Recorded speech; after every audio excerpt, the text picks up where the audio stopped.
அதிசய காரியசித்தி தாயே ஓம் வாராகி நமோ நமக. அனைவருக்கும் வணக்கம். நான் உங்கள் தோழி கலை. இன்னைக்கு நம்ம சேனல்ல மாசி மாதம் வளர்பிறை சஷ்டிக்கான பதிவை பற்றி தான் பார்க்க போறோம். சஷ்டி திதி புதன்கிழமை மாலை 5:53க்கு தொடங்கி வியாழக்கிழமை மாலை 4:02 வரை இருக்கு. இன்னைக்கு நம்ம பார்க்க போற இந்த பரிகாரம் திருச்செந்தூர் முருகப்பெருமானை நினைத்து வியாழக்கிழமை அன்று செய்ய வேண்டியது. சஷ்டி திதி வியாழக்கிழமையில வந்திருக்கிறது ரொம்பவே விசேஷம். இந்த நாள்ல ஏன் திருச்செந்தூர் முருகனை வணங்கணும் அப்படின்றத இந்த பதிவு மூலியமாவே பார்க்கலாம். திருச்செந்தூர் முருகனை நினைத்து செய்ய வேண்டிய இந்த பரிகாரத்திற்கு என்னென்ன பொருட்கள் தேவைப்படும், இந்த பரிகாரம் எந்த நேரத்தில் செய்யணும், எப்படி செய்யணும், இதெல்லாமே நம்ம இந்த பதிவில் தொடர்ச்சியாக பார்க்க ஆரம்பிக்கலாம். பதிவுக்குள்ளே போகிறதுக்கு முன்னாடி நம்ம சப்ஸ்கிரைபரான தோழி ஒரு கோரிக்கையோட நிறைய பிக்சர்ஸ் சென்ட் பண்ணியிருந்தாங்க. இன்னைக்கு பஞ்சமி திதி, அவசியம் இந்த பிக்சர்ஸ்லாம் இன்னைக்கே காட்டுங்க சிஸ்டர் அப்படின்னு கேட்டிருந்தாங்க. அவங்க கோரிக்கைக்கு இணங்க அவங்க சென்ட் பண்ண பிக்சரை இன்னைக்கே காமிச்சாச்சு. பாருங்க, அவங்க வாழைக்காய் வாங்கியிருக்காங்க இன்னைக்கு சமையலுக்கு. அதில் பார்த்தீங்கன்னா அன்னையினுடைய முகம் தெரிஞ்சிருக்கு. அவங்க கவனிக்காம வாழைக்காய் முனையை கட் பண்ணிட்டு இருக்காங்க. அதுக்கப்புறம் அதை உத்து பார்க்கும்பொழுது அன்னையினுடைய முகம் தெரிஞ்சிருக்கிறத கவனிச்சிருக்காங்க. பாருங்க, இந்த வாழைக்காயில் எவ்வளோ அழகாக அன்னை முகத்தை காட்டி கொடுத்துருக்காங்கன்னு. அன்னை இந்த மாதிரி கிழங்கு வகைகளில் தான் அவங்க முகத்தை நிறைய காட்டி கொடுத்துருக்காங்க. நம்ம தோழிகளே நிறைய பேர் சென்ட் பண்ணியிருந்தாங்க. இந்த படம் எனக்கு ரொம்பவே ஆச்சரியத்தை ஏற்படுத்துச்சு. பஞ்சமி திதி அதுவுமா வாராகி அன்னை எப்படியெல்லாம் அருள் புரிஞ்சிருக்காங்க அப்படின்றத பாருங்க. வாழைக்காயில் அவங்க முகத்தை காட்டி அன்னை காட்சி கொடுத்துருக்காங்க. அன்னையினுடைய அருள் அனைவருக்கும் கிடைக்கணும் அப்படின்னு இந்த பிக்சர்ஸை சென்ட் பண்ண அந்த தோழிக்கு நன்றி. உங்களுக்கும் இந்த வாழைக்காயில் தெரியறது அன்னையினுடைய முகம்தான் அப்படின்னு தோணுச்சுன்னா ஒரு லைக் பண்ணிடுங்க. சரி, வாங்க இன்னைக்கான பதிவுக்குள்ளே போயிடலாம். குரு பரிகார ஸ்தலமாக விளங்கக்கூடியது திருச்செந்தூர் முருகன் கோவில். திருச்செந்தூரில் குரு பகவானுக்குன்னே தனியாக ஒரு சன்னதியும் இருக்குது. வியாழக்கிழமைகளில் குரு பகவானுக்கு சிறப்பு பூஜைகளும் நடைபெறும். திருச்செந்தூர் முருகனை பற்றி தனியாக ஒரு பதிவு போட்டிருப்பேன். இன்னும் அந்த வீடியோ பார்க்கல அப்படின்னு சொல்லக்கூடியவங்களுக்கு என் கார்டில் நான் வீடியோ கொடுக்குறேன், செக் பண்ணி பாருங்கள். அதில் முழு வரலாறையும் தெரியப்படுத்தியிருப்பேன். சஷ்டி திதிகளில் திருச்செந்தூர் முருகனை வழிபட்டோம் அப்படின்னா குழந்தை பாக்கியம் கைகூடி வரும், திருமண தடை நீங்கும், குருவால் ஏற்படக்கூடிய தோஷங்கள்லாம் முற்றிலுமாக விலகும். அது மட்டும் இல்லாமல் நாம் செய்யக்கூடிய செயல்கள் எதுவாக இருந்தாலும் கண்டிப்பாக அதுக்கு வெற்றிகள் கிடைக்கும். இப்போ வியாழக்கிழமை சஷ்டி திதி அன்று இந்த பரிகாரம் எப்படி செய்யணும் அப்படின்றத பார்த்துடலாம். வியாழக்கிழமை குருஹோரை சஷ்டி திதி இருக்கக்கூடிய நேரத்தில் இந்த பரிகாரம் செய்யணும். காலை 6 மணிலேருந்து 7 மணிக்குள்ளே இந்த பரிகாரம் செய்யலாம். முடியாதவங்க மதியம் 1 மணிலேருந்து 2 மணிக்குள்ளே இந்த பரிகாரம் செஞ்சு முடிச்சிருங்க. ஏன்னா இரவு 8 மணிலேருந்து 9 மணிக்குள்ளே சஷ்டி திதி இருக்காது. ஏன்னா மாலை 4 மணிக்கே சஷ்டி திதி முடிஞ்சிரும். இந்த 1 மணி நேரத்தில் நீங்கள் முருகப்பெருமானிடம் என்ன கேட்டாலும் அது கண்டிப்பாக நடக்கும். குரு பார்க்க கோடி நன்மை அப்படின்னு சொல்லுவாங்க. அதுவும் குருவினுடைய ஹோரையில் இந்த பரிகாரம் செய்யறதுனால நீங்கள் கேட்கக்கூடிய விஷயங்கள் சொடக்கு போடுற நேரத்தில் கூட நடக்கலாம். கிரகங்களிலேயே பலம் பெற்ற கிரகம் அப்படின்னா அது இந்த வியாழ கிரகம் தான். அதனால் இந்த பரிகாரத்தை முழு நம்பிக்கையோடு செய்யுங்க, பலன் பல மடங்கு கிடைக்கும். வியாழக்கிழமை காலையிலேயே உங்கள் பூஜை அறையை நல்லா சுத்தம் செய்திருங்க. குருஹோரை இருக்கக்கூடிய இந்த நேரத்தில் உங்கள் பூஜை அறையில் ஒரு மணப்பலகையோ அல்லது தாம்பலத்தட்டோ எடுத்துக்கோங்க. பித்தளை தட்டோ, செம்பு தட்டோ, வெள்ளி தட்டோ, எவர் சில்வர் தட்டாக இருந்தால் கூட பரவாயில்லை.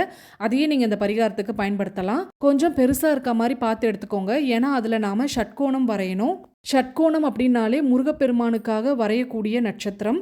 இப்போ நான் ஸ்க்ரீனில் வரைஞ்சிருக்கேன் பாருங்கள். இந்த மாதிரி அந்த தட்டுலேயோ அல்லது மணப்பலகையிலையோ அரிசி மாவால் ஷட்கோணம் வரையணும்.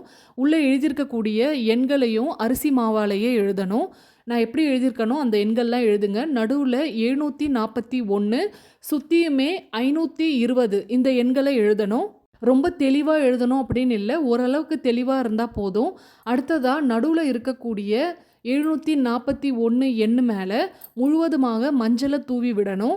நல்லா போட்டு அப்பிடக்கூடாது, மேலோட தூவி விட்டாலே போதும். பூஜை அறையில் பயன்படுத்துவீங்கள்ல அந்த மஞ்சள் தூளே பயன்படுத்திக்கோங்க, புதுசாக வாங்கி தான் பயன்படுத்தணும் அப்படின்னு இல்லை.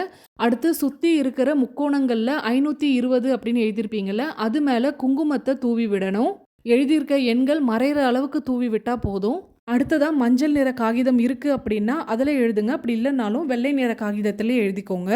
உங்களுடைய கோரிக்கை என்னவோ ஒன்றே ஒன்று தான் இருக்கணும். அது நடந்தால் உங்கள் பிரச்சனைகள் முழுவதுமே தீரும் அப்படின்னு நீங்கள் நினச்சிட்டு இருப்பீங்க பாருங்கள்.